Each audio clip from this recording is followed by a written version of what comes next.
Thanks for coming to hang out with us today. Ruck Up Buttercup is a podcast hosted by Deployed Love. We chat about real things that military families deal with and help you to love the call to action. So you know the drill. Ruck Up Buttercup.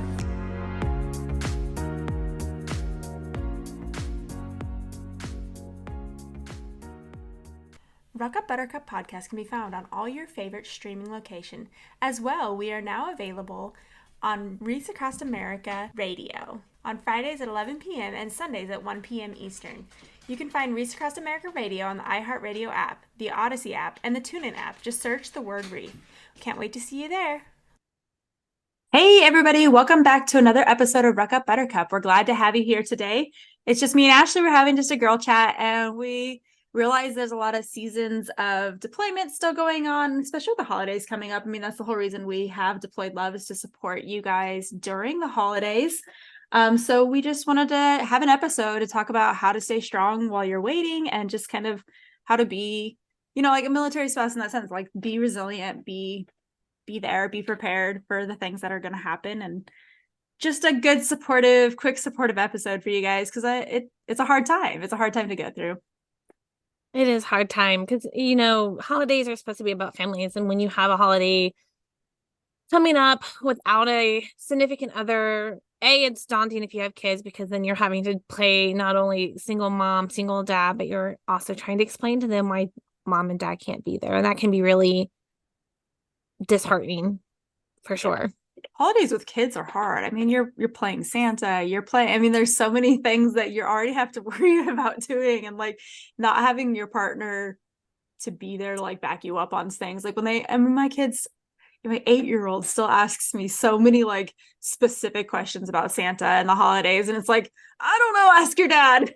To not be able to just say that, like have someone else to be like, I don't know how to say this correctly without making it the mistake of, somehow he figures it out. So it's like, it is a hard time. And we've had holidays where he's not here, and it just, man, it sucks, because how the heck are you gonna go Christmas shopping? How are you wrapping presents without them finding out? Like, Christmas shopping when you don't have a significant other, especially when your kids are not in school, which means you have to do it before school lets out.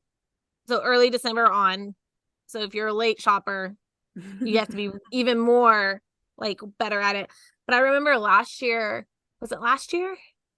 I don't remember. There was a year where my husband wasn't deployed, but he was gone, like the very end of November to beginning of December, almost all the way up to Christmas. And I was just like, I don't know how I'm going to do this. But, I utilize like Target pickup and like put notes like, please make double bag, can't see it. Yeah. There's a blanket back there, cover it up as soon as you can, because my daughter it must have been 2 years ago, because Claire wasn't in preschool. She was in like a daycare type thing. So she was only going 2-3 days a week. And I had to plan around that. Yeah. So I couldn't even imagine, like, if you have a kid who is home all the time, if you homeschool, if you do any of the other things that are, outside of the realm of your having this few hours with your kids at work, which doesn't matter if you work, because then you can't go shopping during the day. And then you can't really ship it, because most shippers, especially if it's a larger box, they ship it in the box. They don't ship it in the box so you can see it. So then you're like rushing home or calling your neighbor or calling a friend saying, hey, the package was delivered. Can you go hide it in your car, or can you go throw it in the house real quick? Like, I remember I had to do that one year too. And I was just like, oh, I can't. Yeah. We ended up having to do a lot of things Amazon, and then being very specific about like not ordering big things like you're saying, but like also not ordering anything that I just need on a regular basis, because I don't want to have to open a box and be like, oh, this wasn't the box I thought that was coming. There's a kid sitting next to you. So like I'm like, during these months we have to go buy our stuff that we need at the store and not buy the Christmas presents. They all come on Amazon, so that any Amazon box goes straight into the closet and just doesn't get opened. I opened it after bedtime, because I was just like, I don't know what's in this box. I know. Yeah, I've just literally gotten to the point where I don't order anything that might just be for the house, because I will open it and then be like, oh no, it's not that box. And then the kids are going to find it, because they always find it. But if it's in the Amazon box taped shut, they can't get it. Yeah, I definitely had to be a lot more tricky about hiding things. Like last year I hid it in my husband's closet because he was gone, and I locked his closet, which worked out great in my favor. but that was only because he was gone and I was able to lock it and not like it happened to be unlocked because he was going in and out of it. Yeah. Kids are sneaky, like especially as they get older. I'm glad because we're here in Germany. We have the key, like actual keys for every door, so we can like the one upper attic is where it's all gonna go, and it's gonna get locked in there, and the key's going with mom, so you guys can't even get in there if I you want to. I haven't like, you know, so we're recording this and it's like the beginning of October and I haven't even thought of Christmas Oh, presents. I haven't either. Yeah, no, I did, but my kids were making a list tonight because I was talking to my mom like video calling with her and she was asking them what they want. They're like, I don't know. I was like, oh man, you guys got to get a list started, especially here. I mean, if you live Well, APO, good Lord, they don't need more. Yeah, good. They don't need more toys. I don't know. Ugh. like last year, Yeah, that's true. the thing my Well, mom like, ordered came in January. It took so long to get oh, here. Well, because see, everybody's ordering and they're sending and stuff to the like post that's office. just a huge thing to worry about too. Like if you are a military family and you're stationed overseas or Oconus, like in Hawaii or Alaska, Mm-hmm. holiday season, like in general, package delivery, whether it's commerce or if you're It's purchasing stuff insane. for a Yeah. business, it is so unbelievably slow. And so, like, just like having to deal with that, like explaining to your kids, like, oh, well, grandma and grandma sent you something, but it's just not here yet. I'm really sorry you Yeah, don't they have were something so open. impatient because I was Like, like, I don't know. Because last year there was also this big deal because I don't know if, but for some reason they like locked down on the customs. So in anything that oh, came yeah. through Chicago was just not getting here. And so there was people that weren't even getting Mhm. Christmas presents. So like if you're overseas during a deployment, it's so chaotic because also the way that customs are in each country is different, right? Like, so there's not a lot of places here that sell as much of the Christmas decorations and a lot of the like Halloween decorations because it's just not, they don't decorate as excessively as Americans do, Mhm. right? So like if you're trying to do things that you're used to doing, it doesn't always look the same because even the commissary will run out of like pumpkin this time of year. They run out of the baking ingredients. Last year it was impossible to find vanilla, so they had lessons at USO on how to make vanilla out of vanilla sticks because you I couldn't was gonna find say it. make some. It's so easy. Yeah. So Yeah. they were like having classes for that because But I then mean you the had to order commissary. the ingredients for that. Yeah, but then you'd have Yeah. to order the ingredients Well, for that unless you could apparently, find it I local. think it was that the commissary had like a bunch of vanilla beans, but nobody knew how to make it. So they Oh, were nice. teaching Okay. everybody how to use it because it was just like they couldn't get it in. It just because of the holidays and the shipping was I'm crazy. I'm seriously considering making that as some like That's a holiday great gifts this year. gift. Oh yeah. Yeah, because I mean it's so simple. Like I was trying to think of like teacher gifts and things like that, and I was like, maybe we'll go like homemade this year because I feel like teachers get all the same type of stuff, and I was like, what would be something I would absolutely love to get? And I would be like, I mean, vanilla is expensive.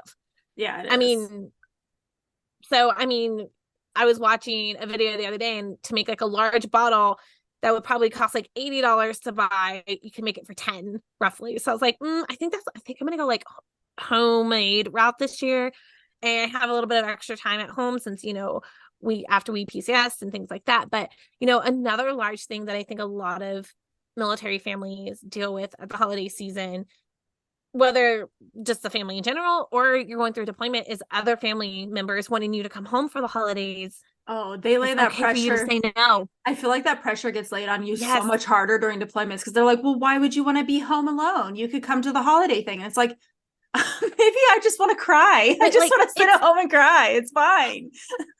it's so hard to travel during the holiday season Oh because yeah. then you have to plan presents around how you're traveling. Like if you're Mm-hmm. driving, okay, we can fit this much in the car. Like I remember one year when we were stationed in Texas and my in-laws, can you guys come home? And we're like, yeah, sure.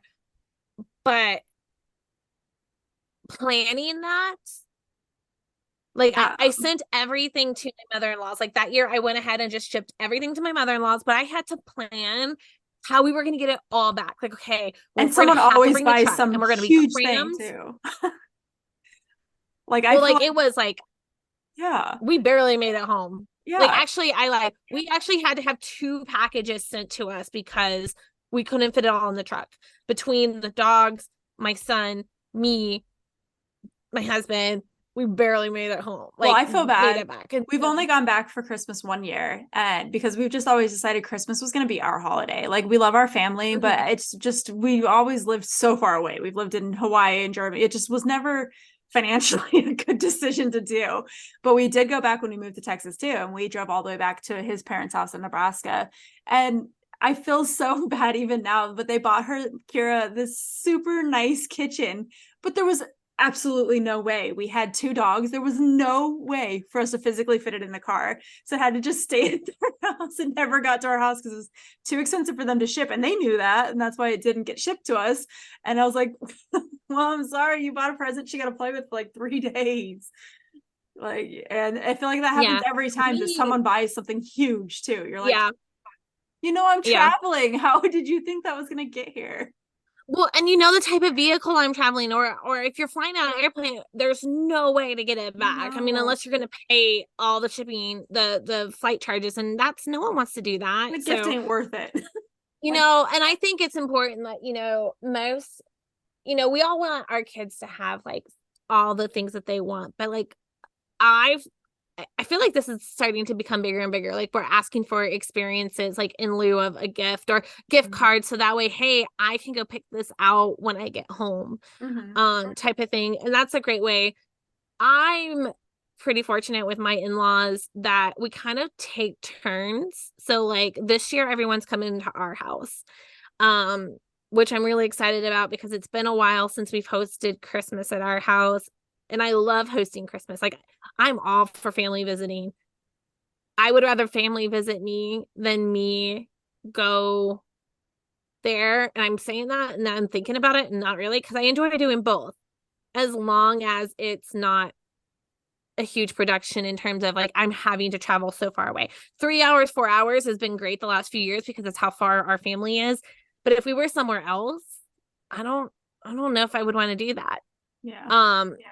But my in-laws have made it a mission to be with their grandkids every Christmas, whether it's we go there or they come here.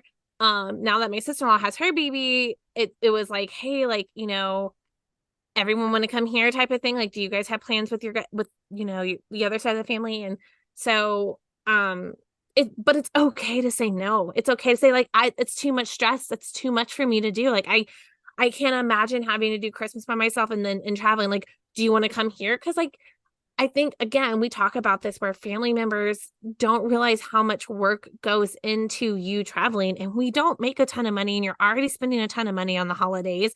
If your parents or your siblings are capable of traveling to you instead of you traveling every year to them, It's only fair. say I so. mean, But I think that's something like living overseas now too. Like my parents come and visit. Like I get that, but at the same time, they're still pushing. Like you should come back. You need to come back and Mhm. visit. And it's like I get the understanding of that. Like, and my husband's parents are really old. My grandma's really old. They can't travel to us. Like, but it is so much more affordable for me to fly you here. It's literally like a tenth of the cost than for me Yeah. to fly my entire family plus find a dog sitter. Like, it just is Hmm. not fiscally a great choice. Like Yeah. I know we chose to move here. I'm not in the military isn't always that way, but we chose to move here. So it kind of the blame falls on us, but they'll guilt you. I hate that guilt trip. And it happens all the time. My mom was guilting me now. And I'm like, look, like I know that Christmas is coming up, but like that's just Well, where are we gonna get that money? we've been guilted in, and I'm air quoting because honestly, we just haven't been home for that side of the family and for so long, and we're so much closer. But I'm like, I have to figure out a dog sitter for my dogs, and it's stressing me out because we just moved here, and I have someone who's watching them at the end of the month, but I don't know if she's going to be available for Thanksgiving because it's a holiday. Um, So I'm like, I have to figure that out before we go. And I'm already thinking like, okay, well, it's only like a 3.5 hour drive. So maybe we'll just drive down the morning of, stay for Thanksgiving festivities, because usually mid-afternoon, and then drive back instead if we can't find the dog sitter. Like we're already planning that. But that's not doable for most military families. No. And I'm only doing that because it literally has been 5+ years since we've been home for Thanksgiving. And that's kind of the big holiday for that side of the family. They don't ever do anything for Christmas or anything like that. It's always Thanksgiving. And when I went home this summer for my cousin's wedding, they're all like, "Are you guys coming home?" And I'm like, "Well, there really is no excuse for me not to come home this year because Jeremy's home. He, Yeah. we have the reasons to go home. We're closer. It's not a 7-hour drive anymore." But then there's all the things that you have to go through, like the dog sitter, Yeah. finding a place to stay. Are we going to couch crash? Are we going to sleep on an air mattress? Are we going to get a hotel? Like, what are we going to do? And so, and I don't know about y'all, but I don't want to go for Christmas break, Thanksgiving break, any holiday and sleep on a couch or an air mattress for, after Yeah. spending thousands of dollars on like traveling. It's not really something I would prefer to do. No. So, but at that point, you can't afford hoteling. So, Mm-hmm. It is. Yeah, the holidays just get so stressful. And I think it's also like the mental load of it all. And I think work from home moms, stay at home moms, even just work from home spouses, like what's what most of us end up being because of the reality of like, especially during deployments, somebody's got to be there to take care of the house and everything. Like they do it. And that mental load and mental health, I think that the biggest part about all of this is the know when you're getting bad and ask for help. We talked about that a couple mm-hmm. episodes back, but like you need to allow people to help you. I think that's the hardest thing is don't isolate. And I do it to myself. Like I know that I feel better after I spend time with my friends, but when I feel like shit, all I want to do is be alone. And it's like you have to be like very, very realizing of like what you need and ask for what you need. If you need to go Christmas shopping and you just feel so stressed out that like you don't have anything together, call somebody and ask them to just watch your kids for an hour so you can run to Target. Like something to get it done so it's off your list because the mental load of just carrying But like also how are we just, doing all that things. yeah. Well, and make sure you do something for yourself because no matter what anyone says, like you going shopping by yourself may seem like a luxury, but that's still a chore. Like if you're still doing something for everyone else in your family, Yeah. I mean, I love shopping, so don't get me wrong. I mean, I could go walk around Target, buy nothing, and I'd be completely happy. I mean, TJ Maxx, wherever. If I can just get out of the house, see something different with my eyeballs, people watch because we all like to people watch. Like, let's not kid ourselves. Um, but make sure it's something that you enjoy doing too, because if it just seems like it's a chore, it's gonna be a chore, and it's Yeah. gonna just add on to that stress level. Yeah. But you have to watch your mental health. I know Christmas is like it's dark, it's gloomy, and especially when if I think it's even worse when you were alone without kids because you're sitting there and you're like, Yeah, I am alone. There is nobody to spend the especially if you're holidays not with. working. Yeah, And so yeah. you're just it's I'm sad.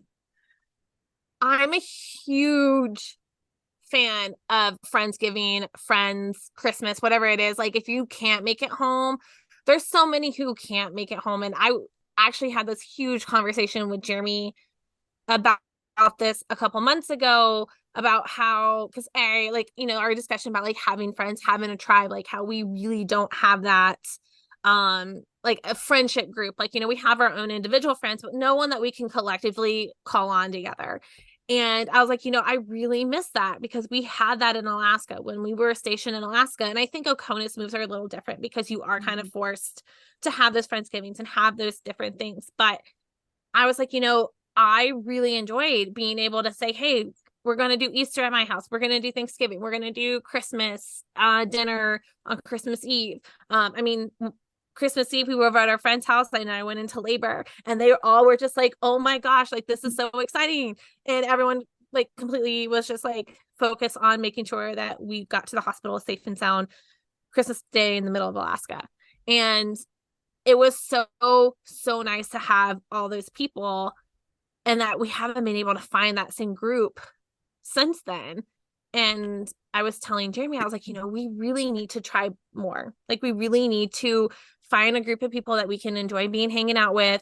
Even if we don't live in the same continent, same state, where we can plan trips. Like, I was like, we have to get out more. Like, I was telling him, I was like, we have become hermits because as we've gotten older, as he's gone up in the chain of command, as he's like, I can't really be friends with like, everyone I work with. And I was like, I get that. Like there is that chain of command in the military. But I was like, that doesn't mean that we can't still connect with our friends that we've had before. Like all the people that we met in Alaska, I was like, they're not even in the service anymore. I was like, why do we not plan like a grown-up trip once a year?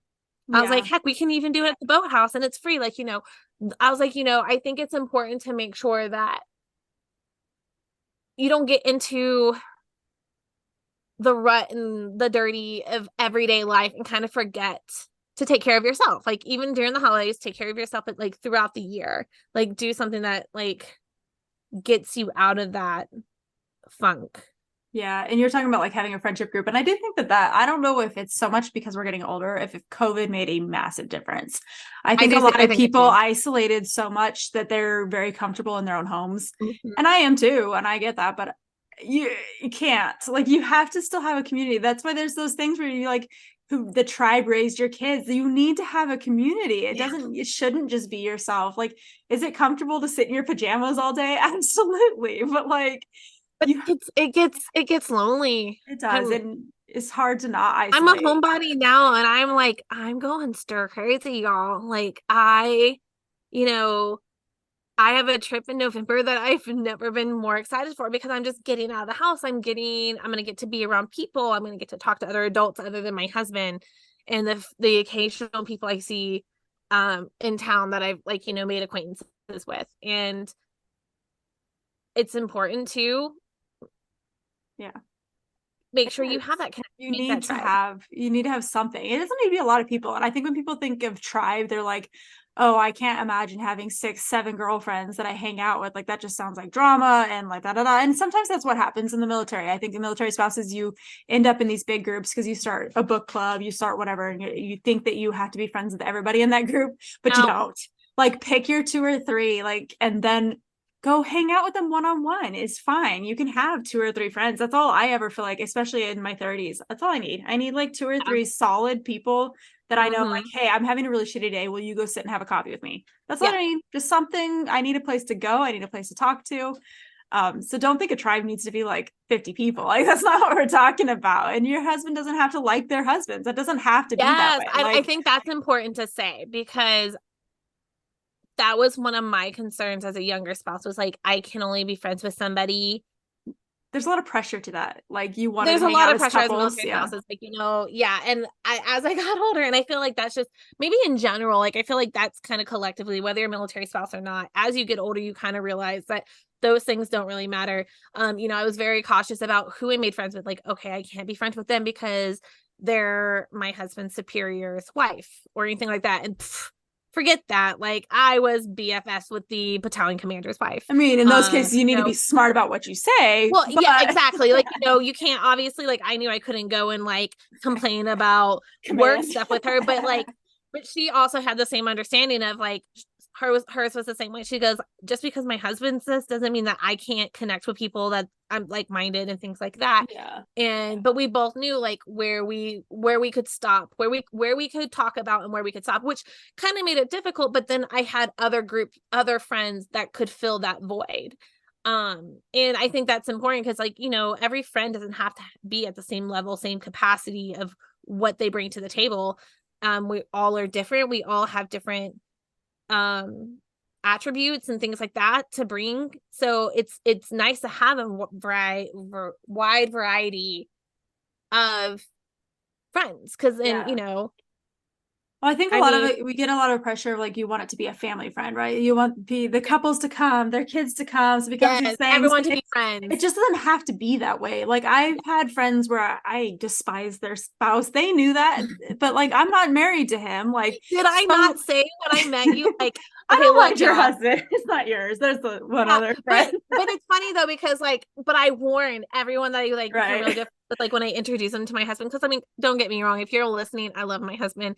He is my best friend, my soulmate, everything. But he is His a own tough cup of pill for tea. some to swallow. Yeah. And so, and that's just who he is. Like I'm an extrovert, he's an introvert, and it's taken me so long to be like, why can't we have like it's taken me so long to know just to understand that like he's fine being solo. He's fine being a hermit. He's fine not leaving the house and not having friends to go have drinks with and things like that. I'm not that way. And it's taken me years to realize that we're not going to be the typical what you see, like, not the army wife show where we have friends, group friends, and we do all that kind of stuff together. That's just not who we are. Now, we have had that, but it was led by my husband more so. Like, once he kind of like made friends, I can make friends with anybody. Depending on the level of closeness, just depending on how well we mesh and things like that. But it's okay not to be friends with another person's spouse. There's definitely spouses where I wasn't a fan of. We've always had like really weird the way our friends and us are. So like Dustin and I can both get along with about anybody, but we've never tried to pressure it to be like where we were in these specific friend groups. Like Dustin has this really great group of friends that we hung out with in North Carolina, and I got along with all of them.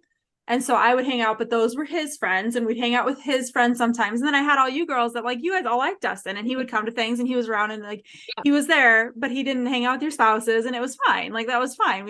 He could hang out with the girls, and I'd hang out with his guy friends, and it was fine. But it never was like, oh no, I need to meet all your guy friends' girlfriends. Yeah. It never was that. Like it's like no, it's fine. We can hang out here. We hang out on this level on this side, and they don't have to go together. Sometimes they did, like at Halloween parties, but you could always tell like he'd be out at the fire with his friends and we'd be inside dancing. Like they were there, but never really we're not forcing those groups together. I think that's fine. Like it's you're not having to do that. Like I think I can only distinctly remember one friend where I was just like, I don't want you to be friends with him. Like one friend.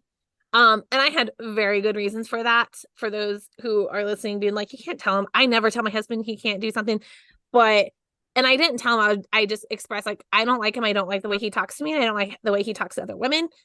It's your choice. Just know that I will no longer go over there. And then he finally saw the true colors once he got the brunt end of the issue with the person. So, but it took him a couple years to get that. And so, but it's okay not to like everyone. You don't have to go over there. Now, obviously, if it's affecting your relationship, like if they're constantly hanging out with that person and not spending time with you, that's another matter. But going back to a tribe, it's so important. Even if it's just one person that you can count on to put down as your kids' emergency contact if they can't get a hold of you. Yeah. Like I don't, my kids don't have an emergency contact. It's super important, especially if you know a deployment's coming up. You need to have at least one person because something's going to happen. I mean, it doesn't matter if something happens where you have to go home and you're by yourself, like you don't even have kids, but it's like something comes up and you need to go home. You need someone who can step in and take your dog, who can step in and just check on your house, like somebody that you trust to like keep care of things, right? Just to come over for dinner. Like, it's no fun to eat dinner by yourself every single night.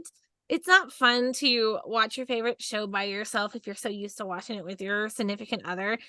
Have that person. I had you guys over. I had Courtney. I had a whole bunch of different people, like where we would literally take turns having dinner or a meeting or doing some stuff with the kids during the weekend because like we just didn't want to be home. And that's completely fine and completely okay to keep living. I feel like that's important. Like you need to make sure you're still living while your significant other is gone. Yeah. Like you can't just you tend to live in really cool places. And if they're deployed a lot, like I've had at our first duty station, we lived in Hawaii, Dustin was deployed a lot and he didn't get to enjoy Hawaii. But if I would have been so disappointed in myself if I hadn't just still continued to live and just been like, oh, I can't go to the beach because I don't have my husband. I had to make friends that would go to the beach with me. And we went to luau's and we did all the things that you're supposed to do in your Hawaii because he was gone for a whole 12 months. There was I'm not going to just not enjoy our time. Like you have to. And plan the trips. Like you guys, like as someone who canceled my wedding and then rescheduled my wedding to cancel it again because of deployments and canceled trips because of him being in the military, just missing out on so many different opportunities. Plan the trips, especially if you have kids. Like do not go on summer vacations or spring break trips just because your significant other is gone. Yeah, they may be sad that they're missing it, but your kids are also going to remember like, well, why didn't we get to go do fun trips? Well, because your dad was gone. Well, dad was gone all the time. Like that's not fair to them. Mm-mm. And so it's great when they can go with you. And we went to Disney last November. Jeremy didn't get to go because he was at JRTC. And he was really bummed about it, but he also understood at the same time. Like, he was like, I get it. Like, he's like, the only time I could go right now, anyways, is during Christmas, which is the busiest time, which his PTS would have not handled very well. So he knew that that wasn't a trip that he would be able to take the kids on during his time in the 82nd. And so, you know, we're working other trips into our schedule now that he has a little bit more freedom. And, you know, we're going to Carowinds at the end of the month. And this will be the first time he's gone to amusement park with Claire. Like, you know, Claire is almost 6, and this is his first time getting to go to amusement park with her. He's not being able to go on any other ones. Like, he's been gone during spring breaks and summer vacations. But my kids still have all those experiences, and they get so excited to be able to talk to their parent about it. Yeah. About what they got to experience and how they can't wait to go on another trip with them to do it again with their dad. Claire still taught every week, at least once a week. She goes, Daddy, can you take me to Disney so you can go to Disney with me and we can do all these things? So now I have to plan another trip to Disney, which I'm not upset about, because if we go back again, it's only going to be a small group. It's just going to be the 4 of us. And if anyone else comes, they have to plan their own crap. I'm not planning for a big group anymore. That was stressful. That was stressful also to do without a spouse, because I was also responsible for my 2 own kids. But yeah. But deployments can be, I think deployments are some of the best times for me too. I feel like we were talking about, like, the whole topic of this is strength and waiting. I mean, literally physical strength too. I feel like the deployments are when I'm able to focus in. I dial in and I'm like, you know what? I got no distractions. We're not going out to eat together. We're not drinking in the afternoons, watching movies. Yep. Like, you can eat the things that you want to eat that are healthy that your significant other may not want to. Like, yep. And I work on my mental health. I'm more focused on, like, reading self-help books and stuff when he's gone, because I feel weird about doing it when he's around. I don't know why, but like some of the things, like, where you're supposed to try to implement this and try to change these habits. And like when he's around, our life is busy because we're doing things together. But then it's like, I can't get up at 5 o'clock in the morning. I can't try to implement any of these routines because it just doesn't work with our schedule, because then I'd be exhausted by the time he gets home from work, and it would just be like a wasted day.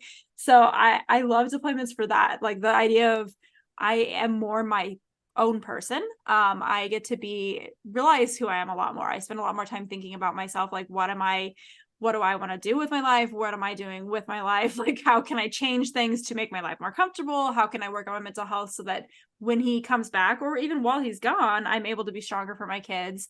Like, it is a great time to really dial in on yourself. It's a great time because if your kids are in school, you have hours of the day where you're just like, I don't have to worry about anybody else. It's nice. If you don't have kids, you have the entire day from morning, the second you wake up till you go to bed, and they're just not there. There's no distractions. Like, it's sad, I mean, obviously, but you still have so much more free time and just so much more, like, less things to worry about. Yeah. Well, and it's just a great time to start a new hobby or a new, like you're saying, a new habit. I also find it a great time to reconnect with my spouse, because you're kind of forced to reconnect and communicate better because you're apart. And every time that Jeremy's away, it's always a chance for us to kind of, we've always communicated better anyways when we're able to kind of put our thoughts out on paper, you know, express them the way we want to express instead of, like, you know, expressing them in the heat of the moment type of thing. So it's always a great way for us to kind of, like, take a step back, reconnect on things that have been bothering us, as well as, like, how we're going to move forward when, you know, he's home, and or while he's deployed. And it usually is a great way for us to, I mean, that's why we've been married for 13 years and been together for 16 years, is because we've been able to just take a step back and really truly appreciate what we have. Yeah, it does. It makes you super grateful, because you're like, man, yeah. I don't give my husband enough credit. And I know that when we're home and it's here all the time, especially now, like, he's here all the time. So I'm like, oh, you're not doing enough. You're not doing enough. But then when they leave, you're like, oh, you were doing a lot. And now I have to do it all. And you become very much more grateful. So you're like, holy crap, I have to mow the lawn how often? Every other week? Like, what are you talking about? Like, you don't realize some of those things that they do that just seem like, oh, it's part of the routine. That's just something he does. And until you're like, oh my God, nope, now I have to do it. And I'm so grateful when you're here. thank you for doing these things.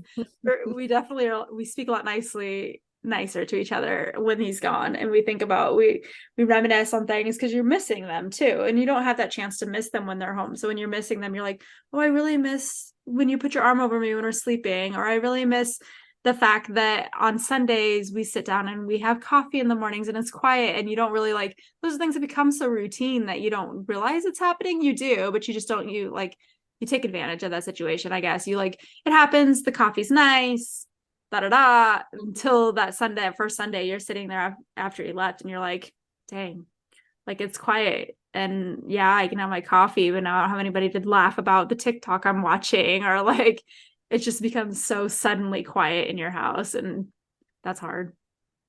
It is hard, and we're trying to, I feel like we're always constantly trying to like put in the positive, like see the silver lining, which you should, but it's okay to be sad, and it's okay to be upset that your significant other is away, potentially in a dangerous zone. And there's, so many feelings that come with being a military spouse that other spouses do not have to deal with on a daily basis. I mean, even just going to work for some MOSs every single day can be very nerve-wracking. Like every time Jeremy jumps, he has to text me as soon as he can to make sure that I know that he made it safely, or if he's injured, or if he banged up his knee again, or has another concussion, like whatever it may be.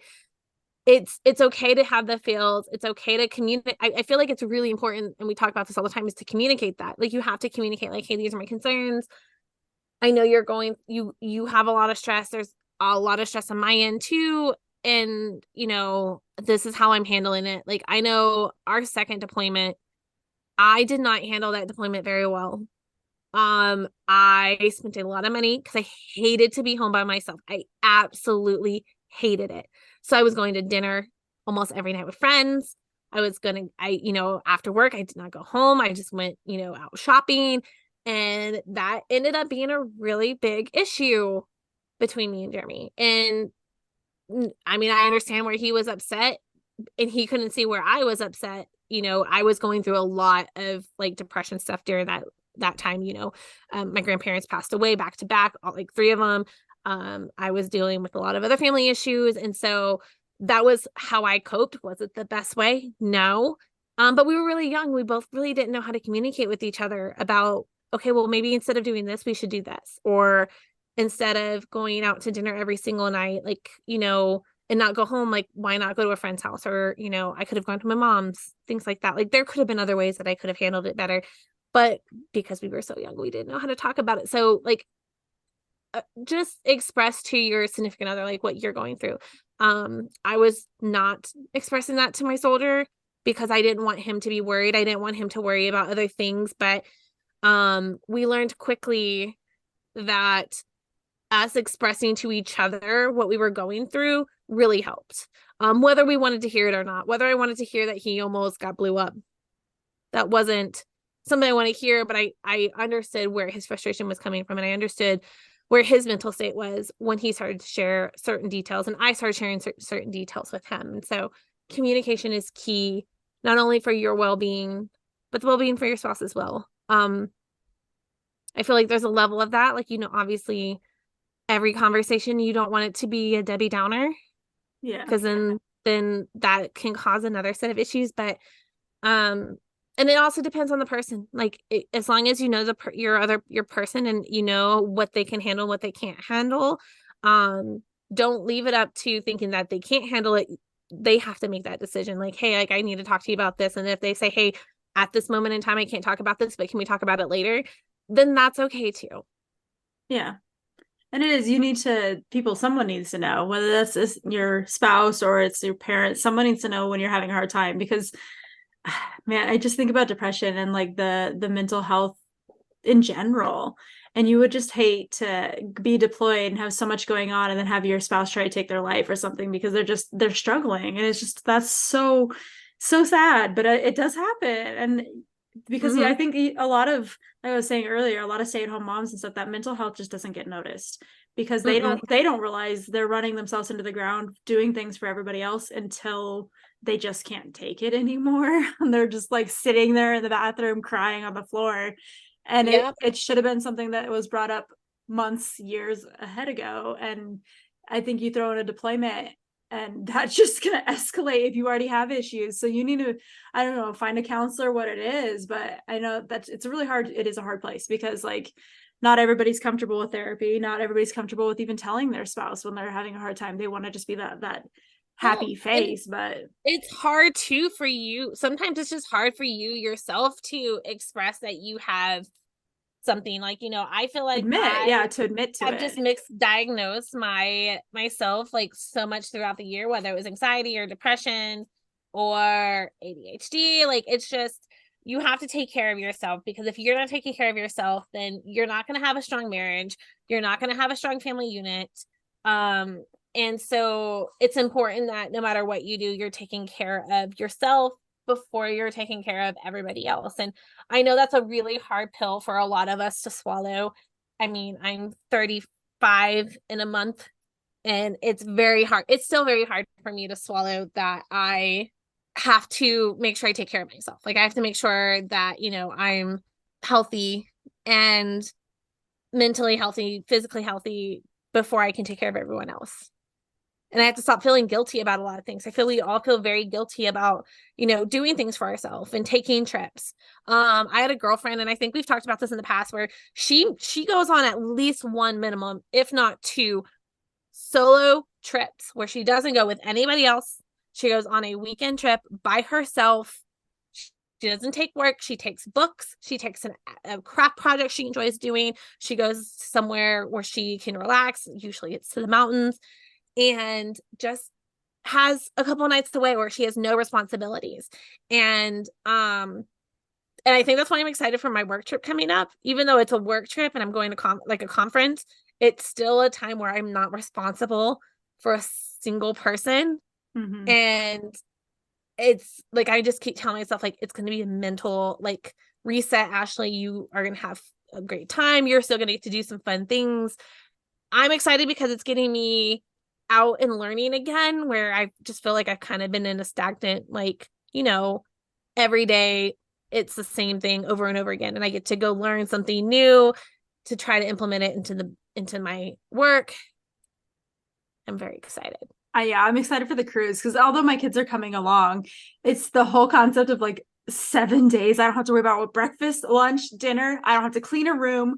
Everything is just like done. You just stand around and I could just sit in the bed all The day if moment I when we wanted are to. excited that we don't have to cook, like, And I'm not not don't cooking have to tonight. meal plan. I don't have to grocery shop. I don't have to think about anything for 7 days. I Oh, cannot that sounds wait. fantastic. Yeah, I'm Like, like that. I don't need to go anywhere. The boat could just stay in the ocean the entire time and I would be well, fine. Like, and I think that's what's great about cruises, and why I always kind of get like short with Jeremy, because like he does not want to go on a cruise. And I'm just kind of like, but there's nothing I have to plan. Like, I literally just have to pick a cruise and pay for it, and everything is already done. so Whether it's nice. the food, we pick our activities, and then that's all like, it's all there. Like, I don't have to do anything else. Yeah. And my younger sister wants to go on a cruise. So I keep like, you know what? I'm gonna go on a sister cruise with my sister, and that's gonna be my second I trip. think it's funny because I think I agree. I think most women like cruises and men don't, but it's like you don't realize it's because as women, we have that mental load of grocery shopping, making a list. Like there's so much that goes into just Or a just regular planning. week. Like, if it's just a normal trip, you're still planning like all of the Oh places you're yeah. gonna go to. And like Disney, granted, was so much fun. But like planning, like, okay, this is where we're gonna go eat for dinner this night, or we're gonna have flexibility, we can just eat at the park, was I was just kind of like, eventually I was just like, you know what, like, we're not even gonna go do any dining reservations, because this is just, no, I don't Too want to do much. it. Yeah. Too much. And not to say that men don't help with the planning, but a lot of times they don't.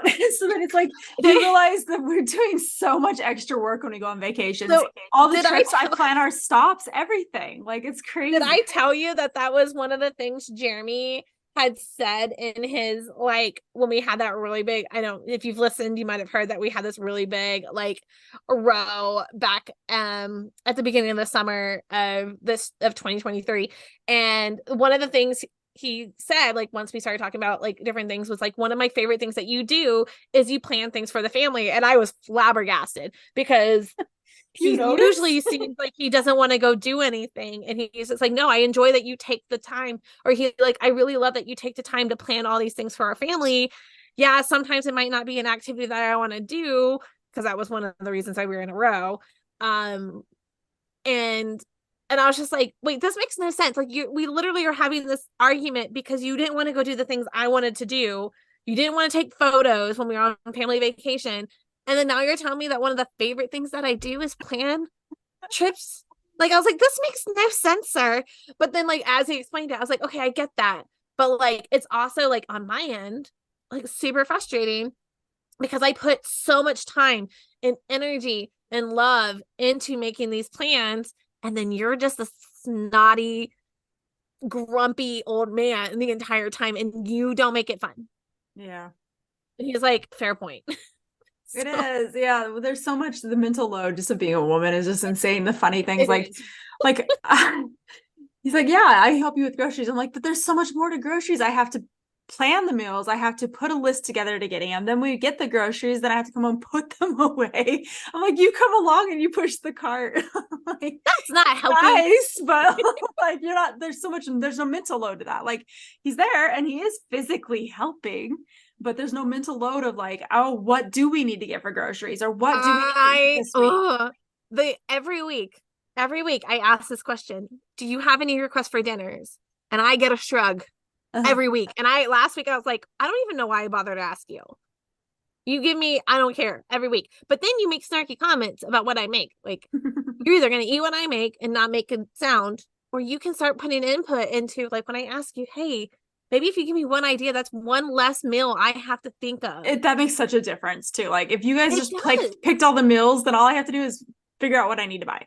My gosh, like if I would just get just one suggestion.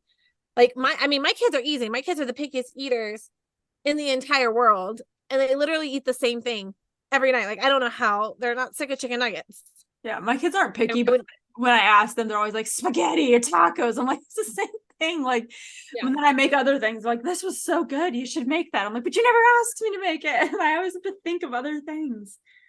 Yeah. Anyways, but yeah, deployments are really hard. And I think just coming back and forth to that mental load thing is why deployments are so yeah, hard, because you already have in any normal day so much that you have to think about it. And yeah. then a deployment comes along and you're like, holy cow, now I have to pay different bills, or I have to, there's just so many things that you don't realize that your spouse is doing. And then that falls on you. You have to get powers of attorney. There's so much pre-deployment stuff and post-deployment. You're also learning what reintegration is. If you've never dealt with a deployment, reintegration is seriously real. And I see that in like all the It is spouses groups. probably Like, like the worst thing to deal with. it is so hard. And like, I see that in the spouse chats all the time. Like, people, how do we get back to being the way we were? And the thing is that you're not going to. You're not going to get back to the way it was. It's going to be a new normal. So, And yeah, you I have to mean, grow. and you grow. Everyone grows. I mean, that was our after our second deployment. The reintegration after that second deployment was the absolute worst. Like almost ended our marriage worse. Like I was so fed up, and it really did was come down to us like not communicating and things like that. But I was just like, you've been gone for 13 months and you are not even wanting to spend any time with me. Yeah, it's Like you hard. literally are inviting your friends that you've seen every single day for the last 13 months over. But they need that too. Yeah. And it Yeah. is that the normal, you have to realize the normal is different. It's a different new normal. Mhm. It's not going to be exactly like it was before, Well, because they've experienced things, you've experienced I was gonna things. say, and like, that's what it comes down to is like they, you're not always going to know what they experience.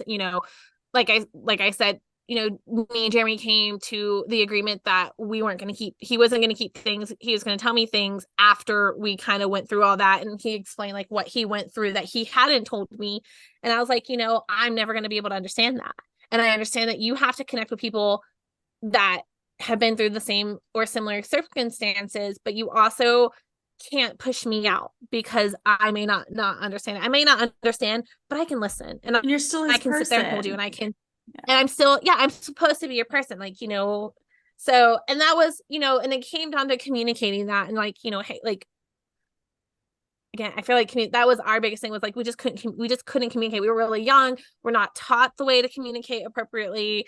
I mean, we're not taught a lot of things that we kind of have to figure out on our own. And so um it takes two to tango, and it takes two people to have a healthy relationship. So you have to Yeah. just, you know, And with sometimes you have to dig through the trenches too, yeah. With but there's always a light at the end of the tunnel if you're willing to look for it. Yeah, and with reintegration, we tend to say it's the guy that's not reintegrating right. And you gotta, I know that's not true. Like if you have kids, you've been parenting a certain way. So you're also making issues that you Yes. probably don't realize are there. And there's just so many things that like Yep. you've changed, you've had to deal with things differently, and you have to reintegrate. You have to also figure out how to make Yep. space in your life for this person to come back into your life. You can't be like, oh, it's they're not making time for it or they're just not being open. It's also you, because you have had this very big independent moment where you're completely running the show. You're paying all the bills, you're doing all the housework, you're taking care of the kids a specific way. Where does that person fit back in? And you need to figure that out in your own mind before he even gets home. I think you need to start figuring out, like, how are we going to fit him into our schedule now, what it looks like compared to what it looked like before he was gone. Yeah. Because I think I Yeah. feel like I think that's a that's lot of, big because I struggled. yeah, I feel like a lot of clashes come from that, and the spouse doesn't realize that they're the one that's causing the Yep. problem. And it's like, Yeah. you want him to I mean, integrate, but he can't I can integrate definitely into attest your to that. schedule because your schedule is not meant for two people. And you're getting mad at him because he's not Mhm. helping with bedtime, but your bedtime routine doesn't look like one that has two people. Like that, you have to be Yeah. like, where do I let go? You have Or to they let go just of don't things. know where to step in. Like, or just they don't know what to step in because, like, when they left, this was how Susie went to bed. Like, all she Mhm. needed was her lovey and a good tuck and a good night story, and it was good. Now it's a 3 books and 4 loveys tucked into bed, and they may not know that. And that can be so overwhelming. Like, we found it overwhelming when it changed for us. Just imagine like coming in after so long, and then your spouse is just like, go back in. I will be the first to say, like, I expected my spouse to come right back in, but Mhm. then realizing like, oh crap, like we've been doing this for so long.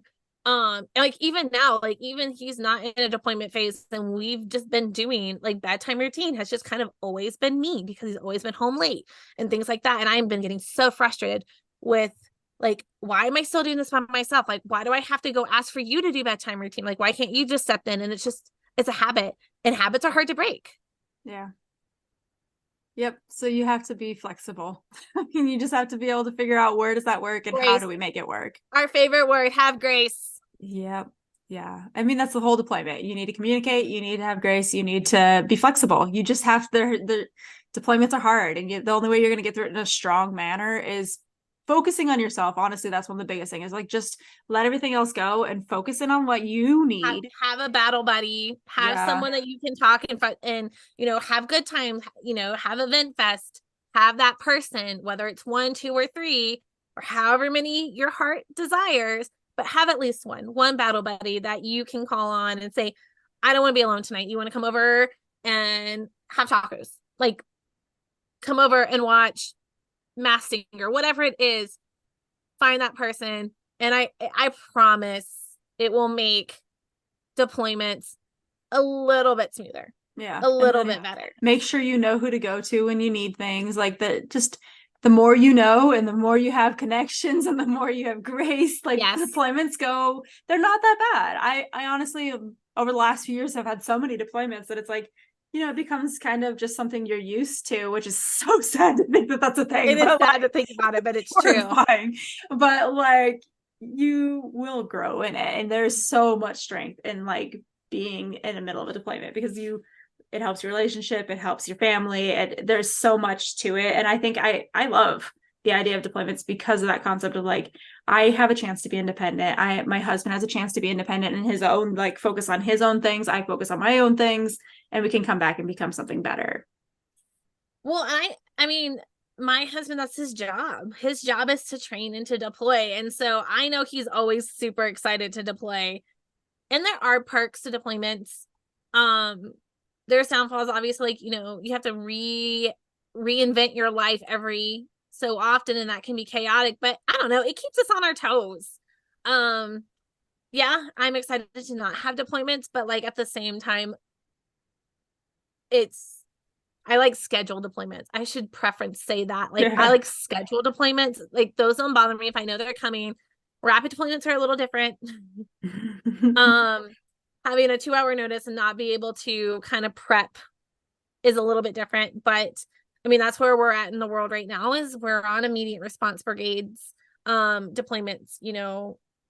Yeah, we are. I don't know, see like massive deployments happening anymore like they used to. So No, I mean, I feel like the National Guard units are still kind of on those like scheduled rotations, and then there's like a select few. But I mean, like, I mean, if you're at Fort Bragg, you're just kind of like on this rotation of rapidly deploying. Maybe have a scheduled deployment if you're in a specialty group, but I just feel that most, I don't know, maybe it's just the seasoned spouse talking to me, but this is what I know our life is. Like, this is my job. His job is to train to deploy. Like, that's his job. Like, there's nothing else that he's training to do.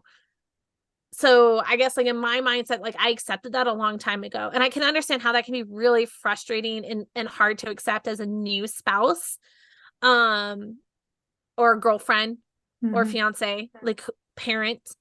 It can be very hard. But if their MOS is 11 Bravo infantry or whatever that may be, unfortunately, that's their job. It's trained to be the very best at what they do and to deploy. Um, they can't do their job from home. Like there's no point. They Yeah. can't. I mean, unfortunately, like anytime anybody, like, you know, with all the rapid deployments, I think that was the biggest thing I saw was like, I hope my husband doesn't go. I hope he doesn't go. I don't want him to go. And I'm like, and I'm sitting there going like, but this is his job. This is what he's trained to do. And I get that right now we're in a time where there's not a lot of deployments, but that's, you know, you have to understand, like, if they're telling you they want to go, it's because they want to put their training to test. They want to do what they have been trained for the entire year, from sun up to sundown, overnight weekends, long times away from their families. They want it to mean something, and that means deploying. And Yeah.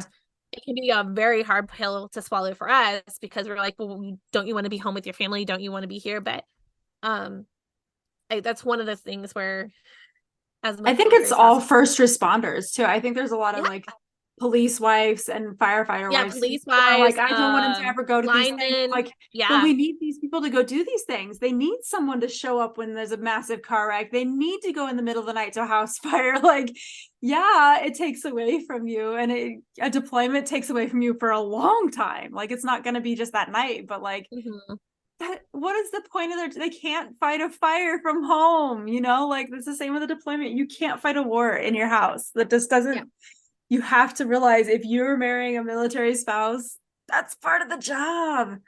So I mean, mine's intel. You would think from like computers they could do it from across the world. No, they need to be No. there because it's live action. This stuff happens so fast and you can't have delays. So like, they still deploy. Everybody deploys. Like, there might be a few jobs that don't deploy, but most people I know have had a deployment under their belt. So expect it. If you're a military Yeah. spouse, if you're lucky enough and you've gotten away without Like, it, there's still so many chances. I mean, there's just things, we all see it in the news. There's things happening all the time. So yeah. like, you never know what's the next thing. Yeah. So figure it out before he leaves. Figure out what your plan is, especially if he's on IRF. Like, it could Yeah. be any day and you need to like be like, It oh, could who be is my any battle time. buddy? It could, who do I, Anytime. am I going to go Yeah. home? Am I going to stay here? What does that look like? Whether he even has something scheduled, you need to Right. have like, know what does And I my will plan. say, if it's a rapid deployment, don't go home. If it's a It's scheduled deployment chaos. and you know that is going to be a long period time, then you do you boo. If that's what you have to do to get through the deployment, to go home. But if you are in a part of a unit that is on a rapid deployment, don't go home, because you don't know when they're coming back. It could be a long time. It could be a Be week. 2 days. Yeah. It could be 2 days. It Yeah. could be a year. This is a new, very, very new way of doing things. I mean, yeah, we've done it the last 2 years, but That's still new. Yeah. every single one's been different. I mean, every activation so far has been very different. And I can say that from experience because I've been a part of 3 of the 4. Which is glad. I'm glad because I do feel like each one's gotten a little bit more less chaotic, disorganized. I remember that first one was Well, and I just feel like, so insane, the things that were going on. Nobody knew what was going on. The news was everywhere. And it's just well, like, and that was the first one. That's the first time it happened yeah, in decades. ever. Like Yeah. we thought it was a joke. We grew up military and we're like, no way. Like this isn't Yeah. real. And then, DC riot and like, they were activated for that. And that was like, a whole weird thing because, US troops getting deployed on US soil, that is a big no-no. That was a weird thing. And then Hakaya Airport, like that was a I feel like our generation has experienced so many Traumatic shit. We just don't see it. traumatic life Yeah. events that have changed and shaped the way the world works that it shouldn't have been shocking. It feels like now it's almost second nature, which is so bad to say. Like that Horrible. we are so used to just such traumatic world changing events to happen in our lifetime. Like let alone just one thing in a lifetime or in a generation, but we've had multiple things that have happened in our generation and I hope that it gets better and our kids don't have to experience all these type of things, but we never know which way the world's going to go and trying to stay lighthearted here, but like not to be a Debbie Downer, but like that's why we have our military and that's why they're training and their deployments, even if their deployments seem completely pointless, like they're sitting on the Poland border, which we've had people deployed who are just sitting there, feel like they're wasting time. It's still a part of what keeps us ready to be able to take care of an actual event when we need to. So it might seem pointless to you or to some. I definitely think it's a little pointless, but then also at the same time, it's really important that we can be able to do those things when it's a much more need. Yeah. So, Yeah. So deployments suck, but that's why we have Deployed Love. So if you guys aren't following us on everything, I mean, we have the podcast that comes out, we have a book club, we have holiday minis that they'll all be over, I think, when this one comes out, because this comes out in the middle of November, but you can look at all the pictures of the families that get supported by that. We have other things. I mean, we have a bunch of different bases that host coffee meetups. They have different things. And it's not just for deployments, but it is very specifically, those people are very well known, like they know how to do deployments. So you're going to find somebody at every single one of those that can just support you. So come out to Deployed Love Stuff. That's why we're here. That's the name, right? So we hope that you guys have a great holiday season. We'll be back obviously with more episodes before the end of the year and a new season starting soon. And like we like to say, rock up, buttercup.